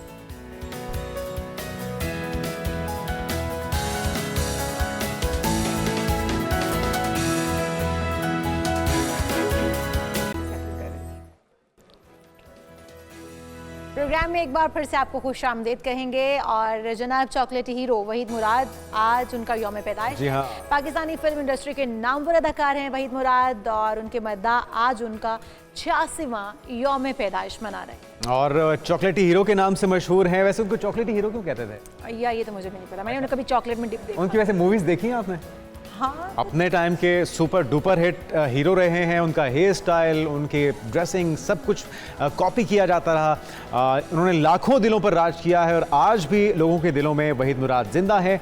अदाकार की ज़िंदगी के हवाले से अगर बात की जाए वहीद मुराद की, तो पाकिस्तान फिल्म इंडस्ट्री के चॉकलेटी हीरो 1938 में 2 अक्टूबर को कराची में पैदा हुए थे और उसके बाद उन्होंने बेशुमार फिल्में दी। सुपरहिट 1962 में फिल्म थी औलाद, उससे उन्होंने अपने करियर का आगाज़ किया था। बतौर हीरो वहीद मुराद की पहली फिल्म थी हीरा और पत्थर, जो कि 1964 में रिलीज की गई। बिल्कुल जी, लेकिन 1966 में बॉक्स ऑफिस पर तमाम रिकॉर्ड तोड़ने वाली उनकी फिल्म जो आई थी अरमान, उन्होंने वहीद मुराद को शोहरत की बुलंदियों तक पहुंचाया था और उन्हें रोमानवी स्टाइल, जी हाँ, रोमांटिक हीरो के तौर पर मशहूर कराया था। यही मेरे ख्याल में वजह थी जो आप पूछ रहे थे ना, उन्हें चॉकलेटी हीरो क्यों कहा जाता था, तो क्योंकि वो बहुत सारी खवातीन के दिलों पर, लड़कियों के दिलों पर राज करते थे, इसलिए उन्हें बाकायदा सुपरस्टार कहलाया। और वो पाकिस्तान फिल्म इंडस्ट्री के उरूज का टाइम था, मतलब उस वक्त नदीम हो गए, मोहम्मद अली, ज़ेबा हो गए, तो उनकी फिल्म में कुछ मशहूर गाने भी सुन रहे हैं। जी हाँ, बिल्कुल यादों बिल्कुल को ताज़ा किया जाए। ये दिल का जो नजराना पेश किया जाता है, सामने वाला उसे कुचल के भी रख देता है। मतलब आजकल रिवाज वक्त वक्त की बात है ना, ट्रेंड चेंज हो गए हैं, सोशल मीडिया का दौर है और जल्दबाजी का दौर है, लेकिन ये खूबसूरत यादें इसी तरह से जब हम देखते हैं इस तरह के गीत तो ताज़ा हो जाती हैं। आगे बढ़ते हैं और बात करते हैं उस लेजेंड की, उस कारनामे की जो कि उन्होंने सरअंजाम दिया अपने रिवायती हरीफ को शिकस्त देकर। और बड़ी ही हैरानकुन बात यह है कि चिंची के ड्राइवर हैं हमारे अगले मेहमान और उन्होंने ऑल्टरनेटिव एल्बो स्ट्राइक्स के अंदर अपने जो रिवायती हरीफ था भारत का, जिसका नाम था चिन्मय शर्मा, उन्हें शिकस्त दी है और चारों शाह ने चित किया है। ना सिर्फ उन्हें शिकस्त दी है बल्कि Guinness book of world record में अपना नाम भी दर्ज करवा दिया, एक नया रिकॉर्ड बना के। जी हाँ, 1 मिनट में ये 334 ऑल्टरनेटिव एल्बो स्ट्राइक्स थी जो उन्होंने की हैं। इसी हवाले से हम पूछ रहे थे। बिल्कुल, अरशद महसूद हमारे साथ मौजूद हैं। अरशद, आप बताइएगा किस तरह से आपने भारतीय हरीफ को हराया और ये अवार्ड जो है, ये एजाज जो है अपने नाम किया? जी, मैंने इस पर तकरीबन 1 महीना प्रैक्टिस की और फिर मैंने ये रिकॉर्ड बनाया और फिर मैंने गिनीज को भेज दिया। अच्छा अरशद, कैसा महसूस किया? क्योंकि भारत जो है वो रिवायती हरीफ माना जाता है और हमेशा जब भारत के साथ मुकाबला होता है ना तो जीतने की खुशी कुछ और होती है, हारने का दुख भी बहुत बड़ा होता है। तो जब आप भारत के साथ मुकाबले में उतरे तो आपको लगा कि आप जीत जाएंगे या फिर भारतीय हरीफ का पलड़ा ज़्यादा भारी था? नहीं, ऐसा कुछ भी नहीं था और मैंने अपनी मेहनत की। तकरीबन मैंने इसको 39 अप किया था इसको। अच्छा अरशद, सबसे पहले तो ये भी बताइए कि आप रिक्शा भी चलाते हैं तो इसके लिए तो एक अच्छी खासी प्रैक्टिस की ज़रूरत होती है। ये जो रिकॉर्ड बनाना है ख़ास तौर पे, किस तरह से टाइम मैनेज करते हैं, कितनी देर रिक्शा चलाते हैं, कितनी देर प्रैक्टिस करते हैं? जी, मैं सुबह से लेकर 4 बजे तक रिक्शा चलाता हूँ, फिर उसके बाद अपना गेम करता हूँ। ठीक है अरशद, जिस तरह से हम पूछ भी रहे थे कि जो भारतीय हरीफ है आपका वो भी ज़ाहिर है बहुत तगड़ा हरीफ रहा होगा और चिन्मय शर्मा जो हैं उन्होंने इससे पहले 334 जो 1 मिनट में एल्बो स्ट्राइक्स की थी और आपने 373 एल्बो स्ट्राइक्स की हैं। ये रिकॉर्ड आपने जब उनका तोड़ा तो उनके तासुरात क्या थे? क्योंकि पाकिस्तान से हारने का दुख तो ज़ाहिर है उन्हें भी हुआ होगा। जी बिल्कुल, जरूर। अभी उसका दूसरा 3 मिनट का एल्बो रिकॉर्ड है, इंशाल्लाह उस पे भी मैंने प्रैक्टिस स्टार्ट की हुई है। यही रिकॉर्ड है एल्बो स्ट्राइक का। अच्छा, अब अगला रिकॉर्ड क्या बनाना चाह रहे हैं, जरा दोबारा बताइए हमारे नाज़रीन को। जी, मैं अगला रिकॉर्ड दूसरा बनाना चाहता हूँ, यही एल्बो स्ट्राइक है, वो है 3 मिनट का। अच्छा ठीक है। और मार्शल आर्ट्स का शौक शुरू से है, इसके अलावा क्या क्या एक्टिविटीज़ हैं, क्या क्या खेल पसंद करते हैं आप और किस शोबे में और रिकॉर्ड बनाने का इरादा रखते हैं? और तो मैं फुटबॉल पसंद करता हूँ, लेकिन ज़्यादा शौक मार्शल आर्ट के साथ है और मैं MMA फाइटर भी। अच्छा अरशद, आपके जो उस्ताद हैं इरफान महसूद हैं, वो खुद भी उन्होंने बहुत सारे रिकॉर्ड अब तक तोड़े हैं और गिनीज वर्ल्ड रिकॉर्ड में उनका नाम दर्ज है। उनके तमाम शागिर्द हम देखते हैं वो इसी तरह से खेलते हैं और हमेशा रिकॉर्ड तोड़ देते हैं। किस तरीके से वो आपको सिखाते हैं, क्या इंस्पिरेशन, मोटिवेशन क्या होती है? बिल्कुल जी, हमारा सेकंड टाइम अपना क्लास होता है, फिर जो रिकॉर्ड होता है फिर उस पर हम प्रैक्टिस करते हैं, टाइम वगैरह मैनेजमेंट करते हैं और फिर उस पर हम प्रैक्टिस करते हैं तकरीबन महीने या हफ्ते में, फिर हम कंप्लीट कर लेते हैं, फिर वीडियो बना लेते हैं। अच्छा, जो इरफान जो आपके टीचर हैं इरफान महसूद, ये सारी उन्हीं की काविश है और आपकी मेहनत है या गवर्नमेंट भी आपको इसमें कुछ सपोर्ट करती है? अब जब क्या आपने वर्ल्ड रिकॉर्ड भी बना लिया, आपको हुकूमती सतह पे आपको मुबारकबाद दी गई हो, कोई ऑफर आई हो? नहीं, फिलहाल तो हमने ये एक दूसरा दिन जो लॉन्च किया हुआ है और फिलहाल तो कोई रब्ता नहीं हुआ है, लेकिन आगे तक कुछ हो जाएगा। चलें, ज़बरदस्त, बहुत बहुत मुबारक हो एक बार फिर से अरशद महसूद, आपने ज़बरदस्त कारनामा सर अंजाम दिया है और फिर हम बार बार इस तरह के टैलेंट को आपके सामने लेकर आते हैं और हुकूमत को भी, स्पोर्ट्स बोर्ड को भी झंझोड़ते हैं, ये कोशिश करते हैं कि इस तरह का टैलेंट पाकिस्तान में छुपा हुआ है, कूट कूट के भरा हुआ है, उन्हें निखारने की ज़रूरत है, उन्हें प्लेटफॉर्म की ज़रूरत है, उन्हें आपकी सपोर्ट की ज़रूरत है, उन्हें इनकरेज करने की ज़रूरत है ताकि वो आने वाले दिनों में पाकिस्तान का नाम दुनिया में जिस तरह से रोशन कर रहे हैं उसमें मज़ीद इजाफा करें। और अगर वो बिना किसी सपोर्ट के इतनी हिम्मत दिखा रहे हैं तो थोड़ी सी सपोर्ट जो है तो फिर वो क्या कुछ कर सकते हैं, सतह पर उन्हें मिलेगी तो वो क्या कुछ नहीं कर सकते।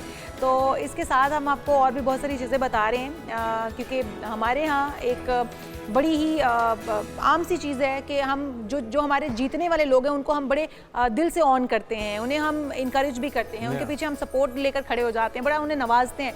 लेकिन हम जहाँ पर बात आ जाती है उन्हें सपोर्ट करने की तो वहाँ पे हम खींच लेते हैं। जान छुड़ाने की कोशिश करते हैं। क्विक ब्रेक लेते हैं और ब्रेक के बाद मजीद मज़ेदार और दिलचस्प खबरें आपके साथ शेयर करते हैं। Stay with us.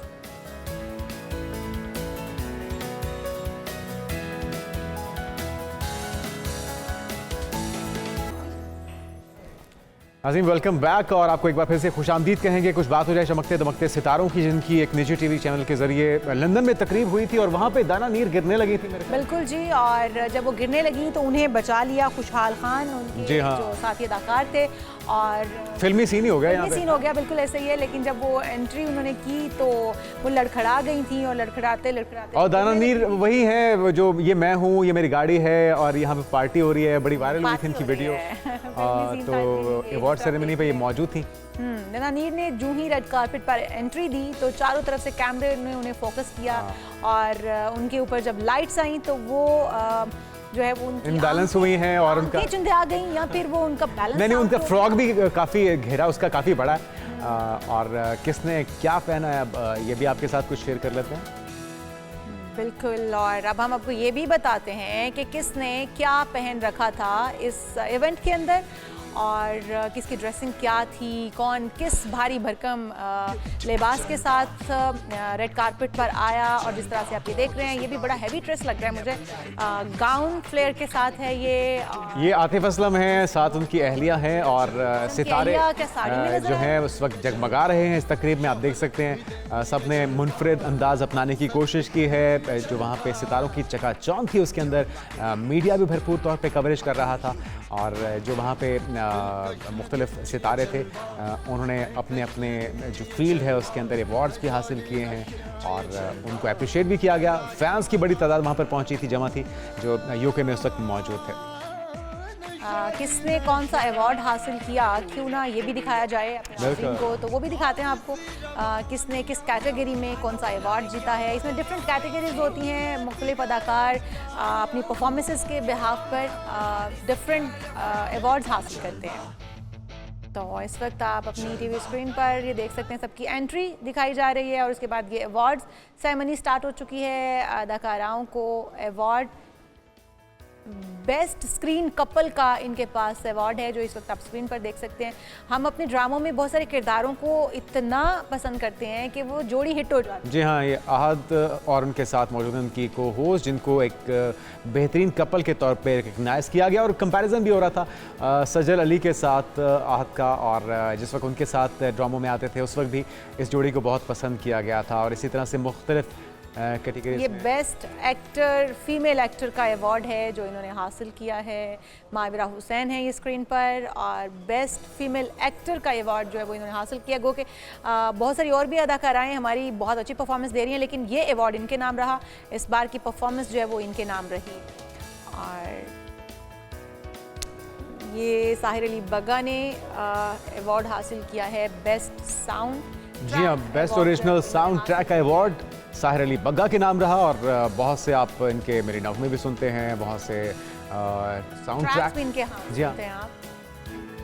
तो यमुना जैदी को भी बेस्ट एक्टर का अवार्ड हासिल है। बहुत सारे दिलों पर ये राज करती हैं और ये इस वक्त आप उनके हाथ में ये अवार्ड देख सकते हैं। इन्होंने बेस्ट अदाकारी का ये अवार्ड हासिल किया यमुना जैदी ने, और इसी तरह बहुत सारे हमारे अदाकारों ने। सानिया सईद भी हैं, इम्पैक्टफुल कैरेक्टर का अवार्ड अपने नाम किया और बहुत से ज़बरदस्त ड्रामों के अंदर अपनी जानदार अदाकारी से इन्होंने अपनी सलाहियतों के जौहर दिखाए हैं और इस बार अवार्ड अपने नाम किया है। इसी तरह से बहुत से शोबिस के सितारे यहाँ पर मौजूद थे, अपनी सलाहियतों के जौहर दिखाए। और जब सितारों को उनकी परफॉर्मेंसेस के बिहाफ पर अवार्ड्स दिए जाते हैं तो ये उनके आने वाले दिनों में उनकी परफॉर्मेंसेस उनको काम मिलना, उनकी कारकर्दगी मज़ीद निखार देता है। जी हाँ। तो सितारे हमारे बड़े खुश हैं, तो हम भी खुश हैं क्योंकि हम उन्हें टीवी स्क्रीन पर देखते हैं तो हम बहुत सारी टेंशनों को कुछ देर के लिए हम भूल जाते हैं। जी हाँ, अब बढ़ते हैं एक और दिलचस्प मौजू की तरफ। इंसानी शख्सियत के बारे में नाज़रीन कयास आ रहे हैं करने के लिए लोग मुख्तलिफ तरीके और अंदाज इख्तियार करते हैं, लेकिन क्या आप जानते हैं कि इंसानी हाथ किसी भी इंसान की शख्सियत की भरपूर अक्कासी करते हैं। माहिरीन ये कहते हैं कि हाथों की हथेली और इसके साथ जो उंगलियों की बनावट है, साख्त है, वो इंसान की शख्सियत का आईनादार होती है। वो बताती है कि आपका थंब अगर ऐसा है तो आपकी शख्सियत कैसी है, आपकी मिडल फिंगर ऐसी है तो आपकी पर्सनैलिटी जो है वो क्या है, क्या चार्म रखती है अपने अंदर। तो पहली है शहादत की उंगली सीधी होना, लंबी होना, मजबूत होना, आपका किरदार मजबूत होना या आपकी शख्सियत मजबूत होना कहलाया जाता है। हम अपने मेहमान जो है हमारे साथ मौजूद हैं, समराना शाह पामिस्ट है हमारे साथ मौजूद है। वेलकम टू शो समराना, आपको कहेंगे।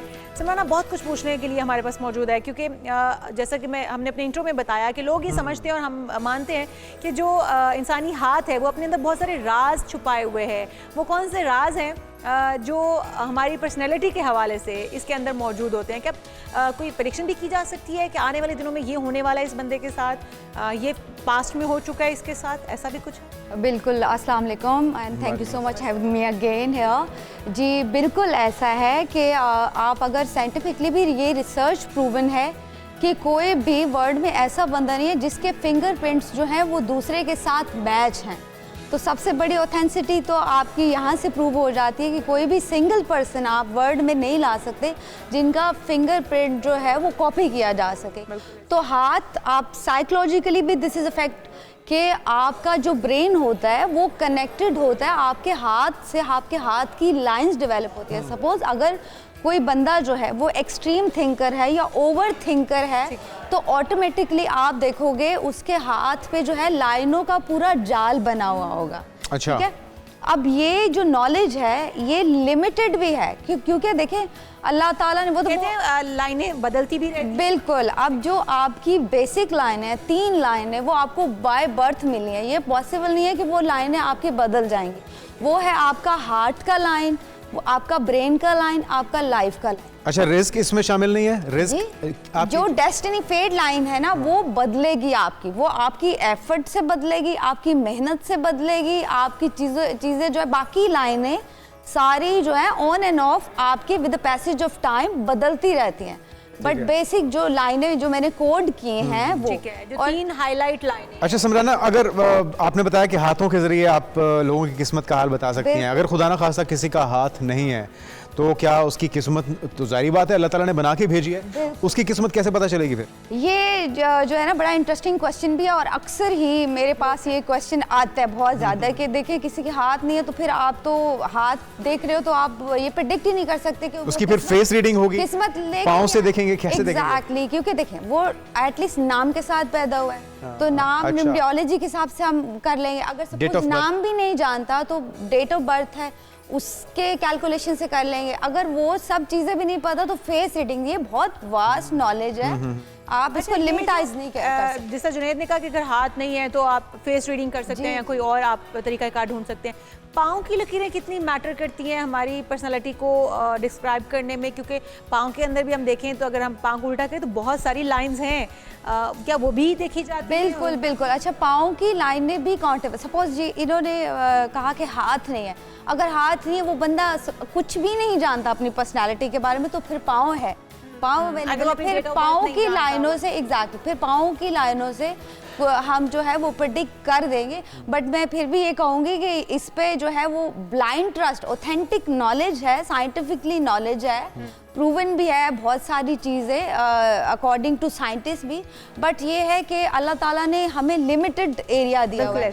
इसमें कितनी एक्यूरेसी होती है, कितने करीब आप अंदाजा लगा लेती हैं? हाँ, ये आप कह रहे 80% जो है ऑथेंटिक नॉलेज है। आप मैं आपको एक चीज़ कोट करूँगी, बेनज़ीर साहिबा की बारे में एक पामिस्ट ने पहले ही प्रेडिक्ट किया था कि जैसे आपका हादसाती मौत, मर्डर होगा और ये बात बहुत फेमस हो, ये मीडिया पे भी अगर माइट भी अगर आपकी नॉलेज में भी होगा शायद। उनकी नेक पे एक तिल भी था शायद, उसकी वजह से नेक पे हाँ मोल्स भी काउंट करते हैं पर्सनैलिटी। जिस तरह से ये हाथ है तो हाथ की कौन सी फिंगर है जो आपकी मजबूत पर्सनैलिटी को अगर आप दिखा सकें हमारे नाज़रीन के लिए? अच्छा, ये हम और कैमरामैन अगर आप फॉलो कर दीजिए, फिंगर ये जुपिटर फिंगर है।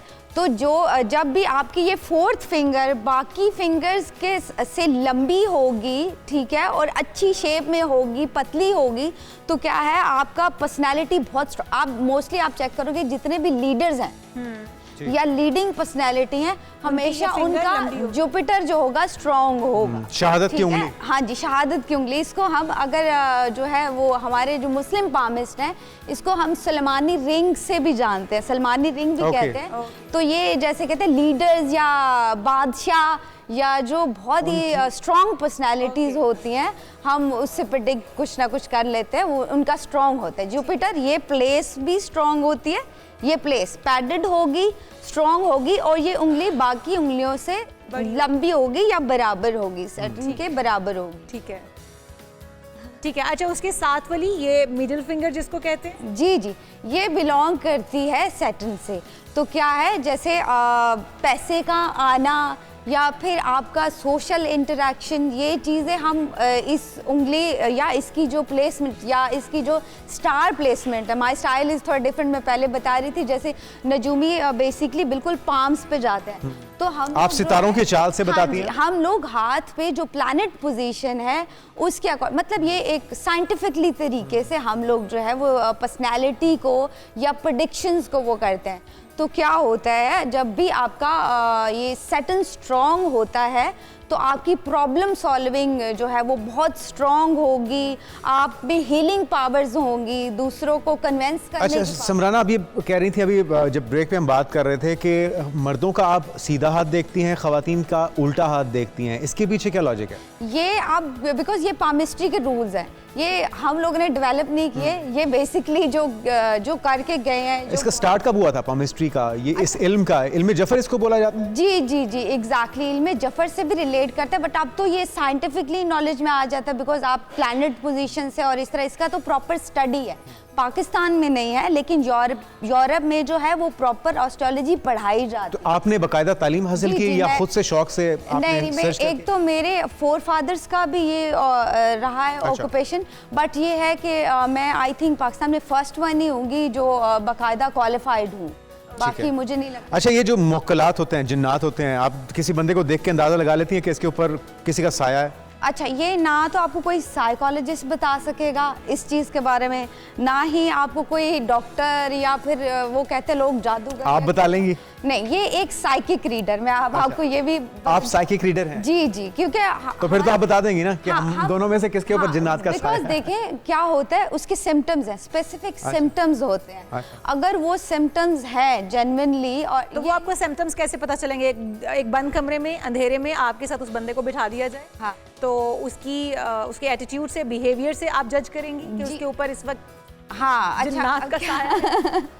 अच्छा, कुछ लोगों को क्या होता है, जब आप बहुत ज़्यादा बीमार रहते हो या आप बहुत ज़्यादा एंजाइटी या डिप्रेशन में रहते हो, तो आपका ब्रेन बार बार आपको मैसेज देता है ये वाली चीज़ें, फैब्रिकेटेड चीज़ें क्रिएट करने का, कि नहीं ये तो जादू है, नहीं ये तो कुछ मेरे पे नज़र का असर है, और पाकिस्तानियों को तो बहुत लगती है। ये तो वहम तो मुमूमी तौर पे पाया है। अच्छा, एक तो होता है कि आपको खुद से वहम हो जाना, अब जुनैद को ये लगता है कि मुझ पर जिन्नात है, तो उसका क्या मुझ पर यानी कि इशाल पर? हाँ, कि मुझ पर अच्छा, कि मुझ पर मोस्टली मेरे पास ये केसेस आते हैं कि वो साइकोलॉजिकली इल होते हैं या बहुत बीमार रहने के बाद वो लोग इल होते हैं, तो या बहुत जैसे कुछ लोग वहमी होते हैं, तो उनको ये लगता है कि हमारे पे, बट इसके स्पेसिफिक सिम्टम्स होते हैं। ठीक है। अगर कोई डरावने ख्वाब आना शुरू हो जाएंगे आपको? जी, आपको आसपास चीजें महसूस होंगी, कोई है? अगर तो नेगेटिव एंटिटी या एनर्जी है तो उसके सिम्टम्स ये होंगे कि सोर्स है एनर्जी का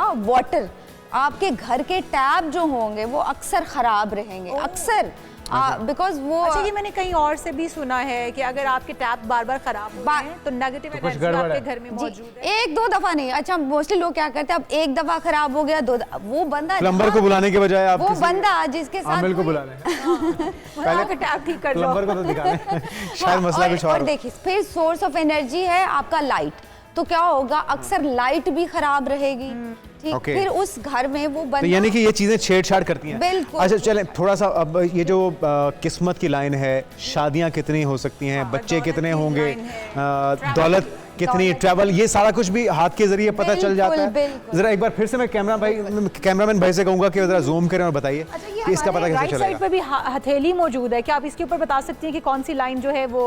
बिल्कुल बिल्कुल, मैं थोड़ा सा जो है गाइडलाइन, क्योंकि जी। ये बहुत ही लंबा एक लेंथी प्रोसेस हो जाएगा, थोड़ा सा मैं Summarize गाइड कर कर दूंगी, अपने हाथ से ही कर देती हूँ। जी। अगर हम ये प्लेसमेंट देखते हैं तो हार्ट लाइन है।